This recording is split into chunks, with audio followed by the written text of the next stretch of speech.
Avui hem viscut un dia històric. De fet, a mi, quan intentava ficar un tuit en el resultat de la votació, em tremolaven les mans, no podia. La veritat és que avui hem ficat el Partit Popular on no volia estar. Jo crec que el Partit Popular avui ha admès de manera, encara que en cert cinisme, no s'han d'enganyar, però ha admès el seu error. Finalitzat el debat, passarem a la votació de la presa en consideració de la proposta de proposició de llei del Servei Públic de Radio Televisió Valenciana presentada per la Comissió Promotora de la Iniciativa Legislativa Popular. Senyories, comença la votació. Vots a favor, 89. Queda aprovada per unanimitat. Jo crec que haveu fet un treball magnífic, haveu mantès la lluita al carrer, haveu fet per arreplegar les signatures, haveu fet possible, en definitiva, la iniciativa legislativa popular. Jo crec que és mèrit vostre, fonamentalment, i jo volia dir-vos que haveu guanyat la batalla al carrer, com vos dia el dia 29 de novembre últim, haveu guanyat la batalla al carrer, i jo crec que avui també hem guanyat la batalla en les Corts. Hem guanyat, en definitiva, la batalla de l'opinió pública.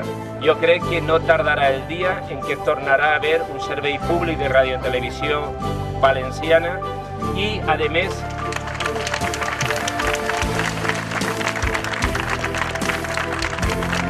aquesta televisió pública en valencià i de qualitat no serà possible sense vosaltres, sense els professionals que havíeu acumulat l'experiència, que havíeu acumulat l'esforç, que havíeu acumulat el treball de tots aquests anys. Jo sé que molts de vosaltres estàveu relegats en Ràdio Televisió Valenciana. Jo recordo, encara tinc molts amics i amigues entre els membres despatxats de la Ràdio Televisió. Me'n recordo quan me diuen, jo és que estic en Guantánamo, Antonio, estic en Guantánamo. Jo crec que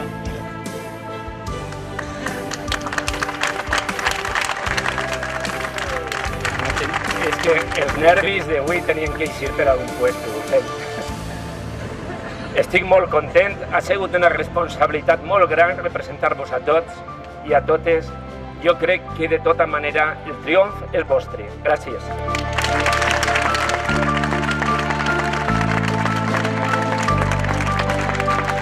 Jo m'agradaria fer un poc de perspectiva. Fa un any, quan vam començar la idea de la ILP, no esperàvem ni somiàvem poder estar així. Fa un any el Partit Popular estava intentant tancar l'expedient del tancament de Ràdio Televisió Valenciana i convertir-ho exclusivament en un problema sindical i laboral.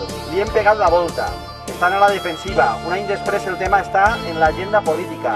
Hem aconseguit un consens social absolutament extraordinari.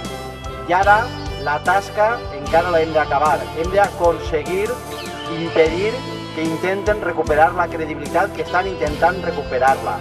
Estem aconseguint un consens social extraordinari i, per tant, ara només falta acabar de tombar-los. Vull recuperar les paraules de Salut. Ells volien tancar Ràdio Televisió Valenciana, nosaltres serem la seva tomba. Ràdio Televisió Valenciana tornarà, d'això no hi ha dubte, que tampoc no hi ha dubte, és que treballarem per a que els culpables ho paguen, perquè la societat valenciana no pot oblidar el que ha passat i no hi ha suficient amb recuperar Ràdio Televisió Valenciana. Però, per tant, des d'ací, donar-vos ànims, perquè de moment els que estan a la defensiva i hem recuperat la iniciativa som nosaltres. I aquesta batalla encara no s'ha acabat i l'anem a guanyar. Gràcies. ¡A la división! ¡A la división! ¡A la división!